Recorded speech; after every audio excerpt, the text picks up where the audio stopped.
The Premier League is arguably the biggest footballing league in the world, and over the last 10 years it's been through a lot of changes. But what we want to look at today is what is going to happen in the next 10 years. I'm going to make my predictions to see how football will look in 2030. If you guys have any ideas as to what you think the footballing scene will look like in 10 years time, let me know your predictions down in the comments, and maybe I'll do a video in a couple of years time reacting to them. Let's see if any of us can get it right. And within this video, of course, we've got some of my opinions too, so let me know, am I right, am I wrong? Start a conversation. If there's anything else you'd like to see me predict in 10 years time as well, let me know what it could be. Could I predict what gaming's going to look like in 10 years time, for example?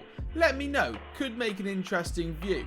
So to get us into the frame of mind of what can change in 10 years, let's see what's changed in the Premier League over the last 10 years. Within the professional game, the introduction of nutrition and sports science has been massive recently. Players in the late 90s have gone from being able to drink a couple of pints of beer after a game to having to count how many avocados they cut up. Gary Neville did an interview with Sky Sports Football about how it came in towards the end of his career, and he talked about how sports science and nutrition has made it much harder for players to go missing in games. Both on and off the pitch, players are now under a spotlight and their physique is always criticised. One from recent years that particularly sticks in my mind is Luke Shaw.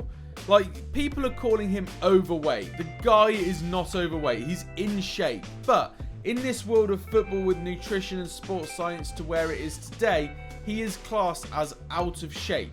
He's a professional sportsman playing for one of the biggest clubs in the world, and he's out of shape. That is how hard it is to be a sportsman these days. And as Gary Neville mentioned, we've got a bit of a problem with players going missing, but they can't do that anymore. If they aren't cutting it, and that is calories included, they're going to get found out now. Football stadiums have gone from small, intimate grounds where one of the seats would definitely be sat behind a pillar to massive 60,000 seater stadiums where there's not a bad seat in the house. Not only has this changed the atmosphere at games, but also includes the income of the ticket sales. The ticket sales have gone up massively in price, and therefore with these bigger stadiums, bigger prices for seats, clubs are making a fair bit more money.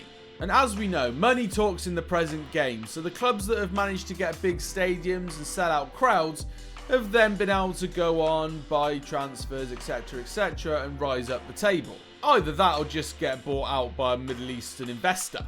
Man City. Technology has been added in recently which changes how we view the game. Most recently, VAR has been added in, which if anything has caused more debate than it has stopped it. People are kind of saying that this is maybe a step too far. However, when goal line technology came in, it was brought in with loads of praise.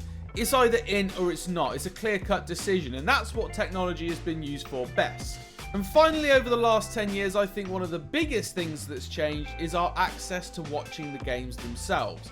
All the stadiums, as big as they are, only have a certain capacity. Therefore, some of us have to sit at home and watch games from the casual place in our living room, which some might claim makes us less of a fan, but let's not go there. If you went back 10 years or so, you'd probably realise that the only place to watch these kind of games was most likely Sky Sports. And watching things on Sky Sports doesn't come cheap. Having Sky Sports used to be a little bit of a privileged thing. Not everyone at school had it, let's put it that way. Whereas now, watching the games has become much more easier to do. Highlights are now viewable for free on YouTube, for example. And we're even able to watch games as part of subscription-based services that most of us already pay for, like Amazon Prime. Therefore, many of us have access to watching our favourite teams where we didn't have before, which is great. But what's going to happen in the next 10 years? Well, I'm going to have a little bit of a prediction session. I've had a little bit of research into this to see where I think football might be going, but I've also thrown some things in there to help me with my predictions. Some of these are things that I want, others are educated decisions that I think might actually happen. First up, I think training sessions are going to be live streamed to people around the world. These will be monetized and will also give us an insight into the players' lives and personalities. I'd even go as far as predicting there being some sort of pre-training carpool karaoke-esque sort of videos where two players live share into the training session and do discussions based on their, like, I don't know, morning routine and stuff like that. And those sort of videos would probably only be accessible to people who have paid for some sort of subscription service. So even though we're getting something quite cool in the sense that we're going to be able to see the inside lives of our favourite players, it'll come at a cost. Next up, in the next 10 years, there's going to be a player that gets a £1 million a week deal. Wages on the whole have been rising loads over the last 2 decades. Now, there's probably some players out there already that earn over £1 million a week, but that's probably from stuff like commercial income as well.